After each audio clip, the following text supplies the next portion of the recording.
मध्य प्रदेश में पहले चरण पर 6 सीटों पर मतदान के बाद राजनीतिक दलों ने अपना फोकस दूसरे चरण की 6 सीटों पर कर लिया। दूसरे चरण में खजुराहो, दमोह, टीकमगढ़, होशंगाबाद, रीवा और सतना लोकसभा क्षेत्रों में 26 अप्रैल को मतदान होना है।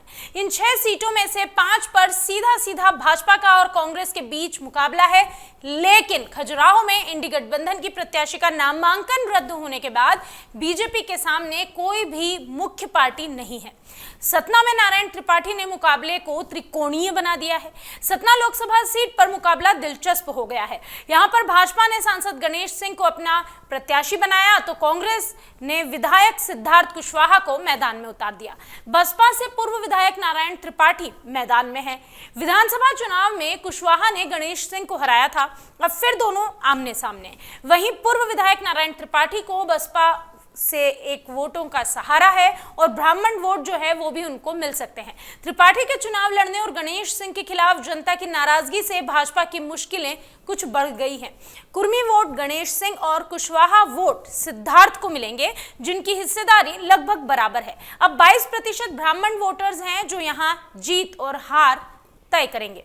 खजुराहो में भाजपा के प्रदेश अध्यक्ष वीडी शर्मा मैदान में है। यहां पर कांग्रेस ने इंडी गठबंधन से अपने सहयोगी समाजवादी पार्टी को टिकट दिया था, लेकिन मीरा यादव का नामांकन रद्द हो गया। इसके बाद अब भाजपा प्रत्याशी वीडी शर्मा को इस सीट पर वॉकओवर मिल गया है। हालांकि इंडी अलायंस ने ऑल इंडिया फॉरवर्ड ब्लॉक के प्रत्याशी आरबी प्रजापति को अपना समर्थन दे दिया है, लेकिन फिर भी इस चुनाव को एक तरफा माना जा रहा है।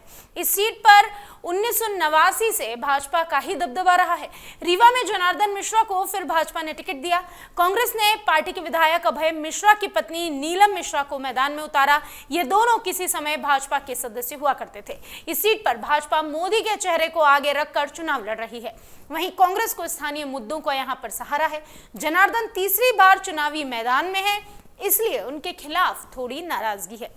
यहाँ पर मुकाबला कांटे का माना जा रहा है, यानी कहा जा रहा है कि यहाँ की टक्कर कांटे की टक्कर है। टीकमगढ़ सीट पर भाजपा ने केंद्रीय मंत्री वीरेंद्र खटीक को अपना प्रत्याशी बनाया।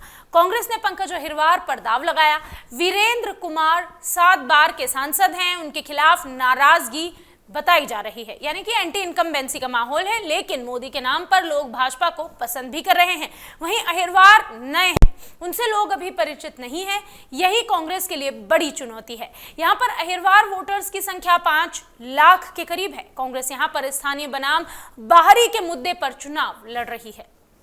बात करते हैं दमोह की। दमोह में भाजपा ने कांग्रेस से ही गए पूर्व विधायक राहुल लोधी को उतारा है, तो वहीं कांग्रेस ने पूर्व विधायक तरवर सिंह लोधी को टिकट दिया है।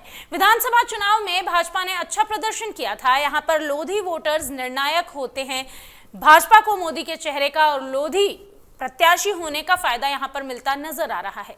बीजेपी में जयंत मलैया और प्रहलाद पटेल जो गुट है वो एकजुट हो गए हैं और चुनाव लड़ रहा है। भाजपा बाहरी बनाम स्थानीय का मुद्दा उठा रही है, जबकि कांग्रेस बिकाऊ वर्सेस टिकाऊ के मुद्दे पर यह चुनाव लड़ रही है और इसका फायदा भी लेकिन बीजेपी को ही मिल रहा है। होशंगाबाद सीट पर भाजपा ने दर्शन सिंह को प्रत्याशी बनाया। उनका मुकाबला कांग्रेस के संजय शर्मा से है। शर्मा 2 बार के विधायक हैं और भाजपा में रहे हैं, प्रभावशाली व्यक्तित्व हैं, लेकिन ये क्षेत्र भाजपा का गढ़ है। मोदी के चेहरे का लाभ दर्शन सिंह को मिल रहा है। इस क्षेत्र की सभी 8 सीटें भाजपा के पास है। इस क्षेत्र से प्रहलाद पटेल और राव उदय प्रताप के साथ नरेंद्र शिवाजी पटेल 3 मंत्री आते हैं। ऐसे में भाजपा का पलड़ा यहाँ भारी है।